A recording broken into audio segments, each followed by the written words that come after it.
Reggie Wright Jr. lies and says that Tupac had bad credit, and that's why the house, the condo, the Rolls Royce, and the Mercedes Benz wasn't in Tupac's name.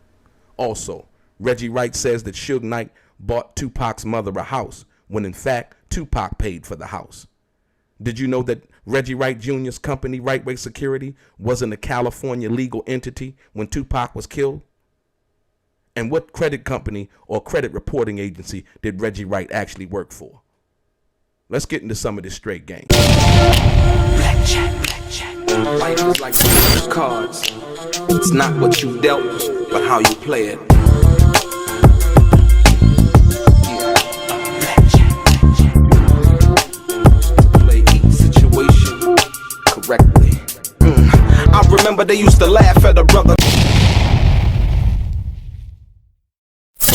Welcome back, guys. Welcome back. It's your boy DELRAY, Richardson, platinum artist, platinum songwriter, Straight Game TV. Thank you for tuning in. I appreciate your time.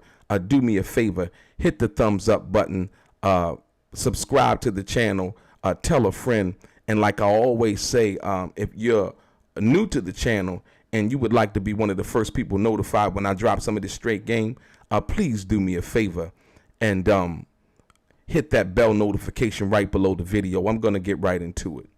Ladies and gentlemen, what I have for you today is something that's going to actually show you that I've been nothing but honest, nothing but factual with you.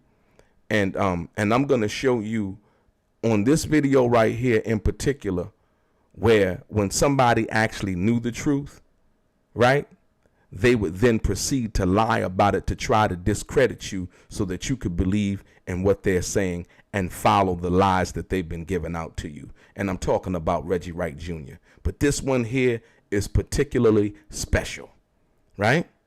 So, a few years ago, I told a story about myself being at the Chris Tucker after party. Chris Tucker had he had a party at this place called the SIR Theater. He had 2 comedy shows coming off a national tour. He performed at the Pantages Theater, and it was after party after that, right?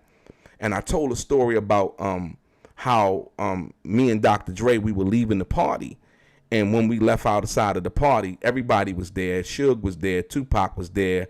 Dre was there, of course. I believe Rappin' Forte. I believe Richie Rich. It was a lot of people at this party, this after party, because this was Chris Tucker's last show, and he ended it in L.A., right?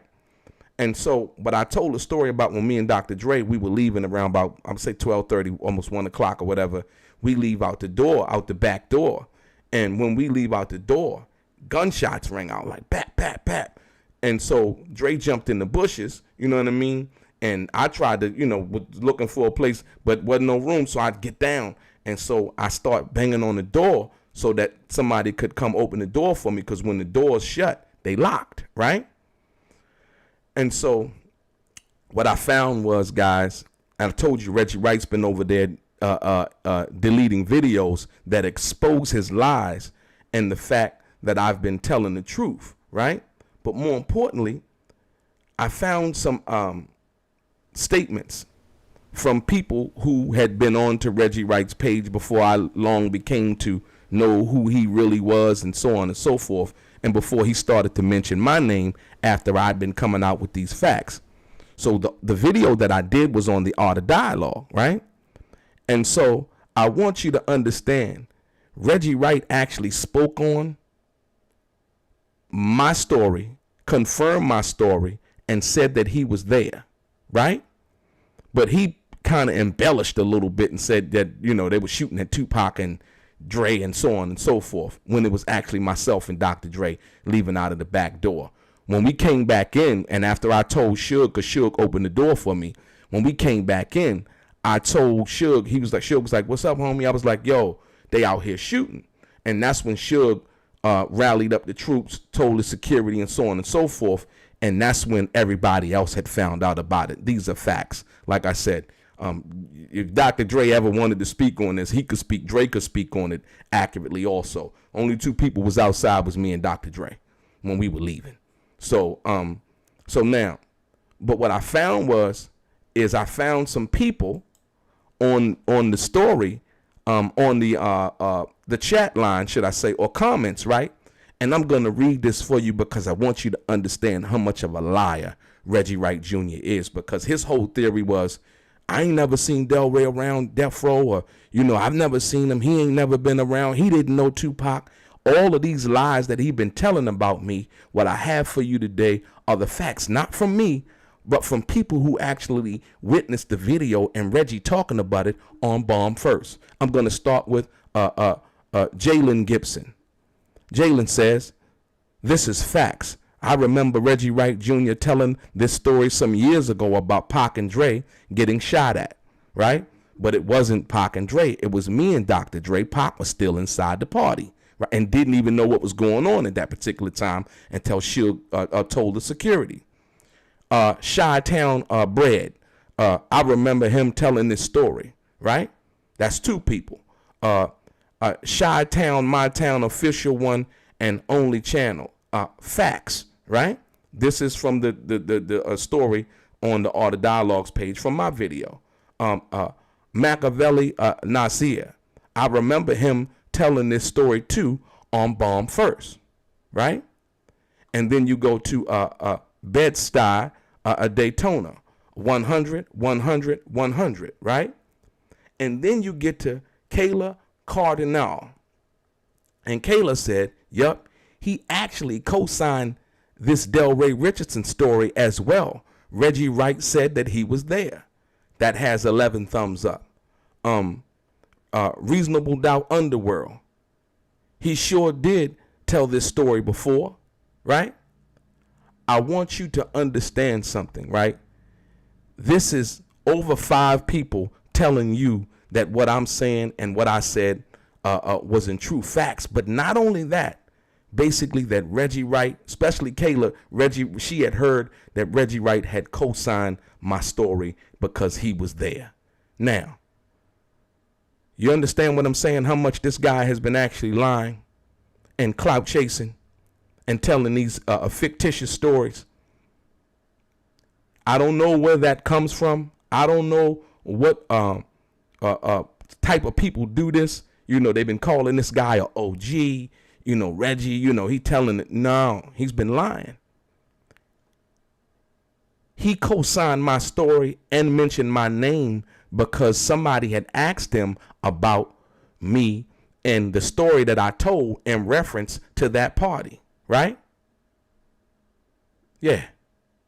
That's how it came about. That's how the young lady, Kayla, had came up with that, because he did speak on it. That wasn't the first time I heard it, but I had to go back and, like I said, officially find it so you guys could see it. Reggie Wright's been lying. See, I got another thing. Once again, that proves that lie right there, that he knew I was around. He knew that that story was true. He said that I never met Tupac. I wasn't around, and so on and so forth. So all that's a lie, right? I just want to bring this to you so that you understand who and what you're dealing with. Okay? So now we're going to get into the second part. Now the second part is the fact that Reggie Wright Jr., based on the fact that none of the stuff was in Tupac's name, the house, like I said, the Rolls Royce, the Mercedes, the penthouse on Wilshire, none of that stuff was in Tupac's names. But Reggie Wright had to come up with the convenient a lie in order to once again make himself the bearer of information in which he was not privy to, right? Or should I say the go-to man for the information in regards to Tupac. I'm going to tell you like this. Tupac didn't deal with Reggie Wright like that. I want you to understand that. Reggie Wright wasn't close to Tupac like that. He wasn't around Tupac like that. Like I said before, he knew Tupac, I'm sure. They knew each other because he worked at Death Row and so on and so forth. But for the most part, Tupac didn't deal with him. Like I told you before, Tupac fired Reggie Wright because of his negligence. But I'm going to get into this. Check this out. So Reggie Wright has been going around creating this narrative and saying that Tupac credit was bad. And that was the reason why none of the stuff was in Tupac's name. But see, when you do research and you understand what it is, why it was, right? All of that stuff was put in Death Row's name because, once again, it was used as methods to control Tupac, right? You get it? And I'm going to show you if Tupac credit was bad, right? Like Reggie Wright said, right? Reggie said Tupac credit was bad. But if Tupac credit was bad, like Reggie Wright said, then how right before Tupac's death, as reported by the Los Angeles Times, right? And I'm going to read it for you right now. You ready? Check this out. Listen, Reggie Wright going around said that Tupac credit was bad, but I got facts to show you that that's not true. Listen, rapper and actor Tupac Shakur's last house, a nearly 6,000 square foot mansion in an area of Woodland Hills near the Calabasas border, is on the market for $2.6 million. And then it goes in to say Shakur lived in the house from 95 up until the time of his 1996 murder in Las Vegas, though the house was leased for him by his label at the time, Death Row Records. The Los Angeles Times reported in 2000 that Shakur was in escrow to buy the house at the time of his death. So I got a question for you. How is Tupac's credit bad when at that particular time the house was worth about $900,000, right? How is Tupac credit bad if he's in escrow to buy the house at the time of his death? Do you understand what I'm telling you? See what I'm saying? Reggie Wright has been lying profusely. This is borderline narcissistic, like I said. But once again, he's been playing on your lack of knowledge when all I come to bring you is just the facts, the unbiased facts, right? So now you got to understand that. But let me give you some more game, because I don't really think you understand where I'm coming from with what I'm saying and what I'm leading to. Check this out. Now, Reggie Wright would say that Tupac credit was bad. Answer me this. Did Reggie Wright work for the Fair Isaacs Corporation? FICO. You know, when people say, what's your FICO? Did he work for the Fair Isaacs Corporation or any of the credit reporting agencies back then? No. So he would have no firsthand knowledge as to what Tupac's credit score was. But through the investigation of the Los Angeles Times, they basically say, right? The Times reported in the year 2000 that Shakur was in escrow to buy the house at the time of his death. You not buying no $900,000 house and your credit bad. Plain and simple. But let me give you this.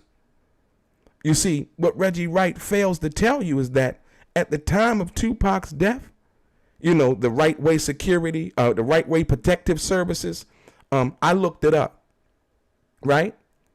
At the time of Tupac's death in 1996, Right Way Protective Services was not even registered as a legal business entity by the Secretary of State of California, where you register your businesses. But here's a guy who's been giving out other people's information and talking bad about them, right? When, in fact, during the time of Tupac's death, he didn't even own a company, a legal tax-paying company in the state of California. Don't know about no other business anywhere else that he might have had, but he was doing business in California at that particular time. And I'm here to tell you, and you can see it right here. 2002 is when this business information was filed. By who? Reginald L. Wright. Right? So what I say that to say this. Here's a guy who's been giving out everybody's information, but once again, who was paying the security guards a salary? So Reggie Wright didn't own a business, right? He was an employee of Death Row. Death Row cut the checks as far as the security guards and people being paid. And that also came from Michael Moore's a family member. I won't put the name out there who said it, but yes, that all of the checks that Michael Moore had received from Death Row were written by Death Row and not Right Way Security, the company that Tupac fired on August 27th, 1996. Do you understand what I'm saying? So when I come to tell you and bring you this information, and last but not least, Suge Knight did not buy Afeni Shakur a house. Tupac Shakur bought his mother a house. Shortly before he died, as Afeni Shakur was also the co-executive of Tupac's estate, right? And so basically, Tupac had arranged for her to receive like $16,000 monthly, and basically purchased her a home for her in Stone Mountain, Georgia, shortly before his death, right? And so I want you to understand that all of the money that Tupac made, and you go back to the bail agreement once again, basically any expenditures or any expenses that were Tupac basically delegated to be done such and such was recouped from his album sales.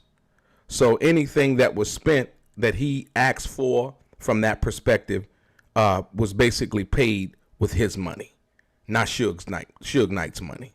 You know what I mean? You know, Reggie Wright been running around telling people that, you know, Suge bought Tupac's mom a house, as if Suge bought Tupac's mom a house as a favor to Tupac. You know, that's how they make it sound, you know, when they say that, right?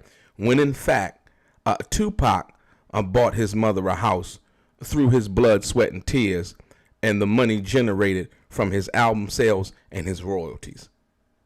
And that was also included in the bail agreement, right? You understand what I'm saying? So now, the lie about me not actually being around, not knowing Tupac, he didn't know Tupac, he was never around, but yet you find people, not myself, who have witnessed the video that Reggie Wright then went and erased because he knew that I would find it. And I had heard about it before, but at the time that I heard about it, I really didn't care because I know I'm telling the truth. So I don't care. I don't care whether he's co-signing my story. Maybe he does, but I don't, right? So that's lie number one that I just showed you, not from me, but from other people who actually witnessed it that I don't even know, who watched my video on the Art of Dialogue, right?